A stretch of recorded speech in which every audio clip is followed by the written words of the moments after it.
اچھا، قربانی کے دنوں میں میں نے دو چیزیں بہت ہی غلط دیکھی ہیں، وہ چاہے شہر ہو چاہے گاؤں دیہات ہو، کہیں کا بھی ماحول ہو، ہمارے معاشرے میں یہ دو چیزیں بہت غلط ہیں اور ان کا نکلنا نہایت ہی ضروری ہے۔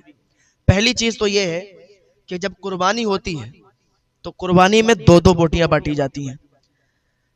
ایک تو جس کے گھر قربانی ہوتی ہے وہ گوشت کو نکال کر دوسرے گھر میں جہاں قربانی ہوئی ہوتی ہے اس کے گھر بھی دو بوٹیاں پہنچاتا ہے۔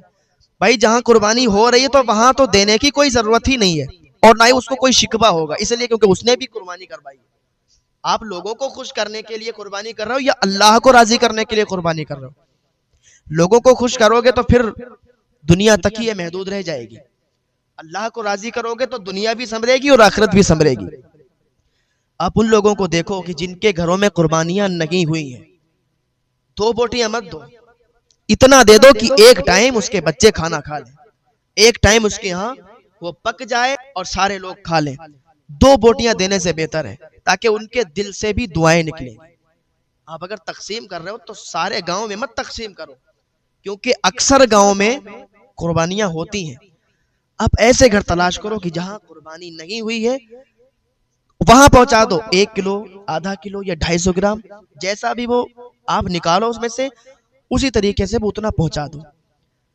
اگر 2-3 گھروں سے اس طریقے سے 250 گرام یا آدھا کلو گوشت ان کے گھروں میں چلا جائے گا، 2 ٹائم آرام سے ان کے کھانا پک جائے گا، یہ بہتر بھی ہوگا اور ان کے دل سے دعائیں نکلیں گی۔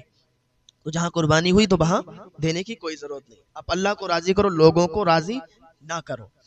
ایک تو یہ معاشرے میں، دوسری غلطی یہ ہے کہ جب قربانی ہوتی ہے تو ہمارے کچھ بھائی کچھ بہنیں فریج میں جمع کر کے اور بعد تک کھاتے رہتے ہیں، فریج میں رکھ لیتے ہیں اور وہ بعد تک روز کھاتے رہتے ہیں، کہتے ہیں یہ قربانی کا گوشت ہے، با برکت گوشت ہے۔ میرے بھائی باغ برکت گوشت ہے تو کیا ایسا کرو گے کہ فریج میں جمع کر لو گے؟ آپ کو پتا نہیں ہے کہ رزق تقسیم کرنے سے بڑھتا ہے، اور پھر یہ قربانی کا گوشت ہے، یہ غریبوں کا حق ہے، ان کو وہاں تک پہنچاؤ۔ اگر آپ کے جمع ہو گیا ہے، زیادہ ہے، ان کو تقسیم کر دو، آپ جمع نہیں کر سکتے۔ بہت لوگوں کے منہ یہ سنا ہے میں نے کہ وہ قربانی کے گوشت سے محرم میں حلیم بناتے ہیں۔ بتاؤ کتنی حیرت والی بات ہے، قربانی کے گوشت سے محرم میں حلیم بناتے ہیں۔ اللہ آپ کو اور دے گا، برکت ہوگی آپ کے رزق میں، آپ کے پیسوں میں، تو آپ محرم آتے ہی آپ پیسوں سے گوشت خرید لیں پھر حلیم بنا لیں۔ لیکن یہ طریقہ جو قربانی کے گوشت کو فریج میں جمع کر کے پھر یہ اچھا نہیں ہے، اس کو بھی معاشرے سے نکالنا ہو۔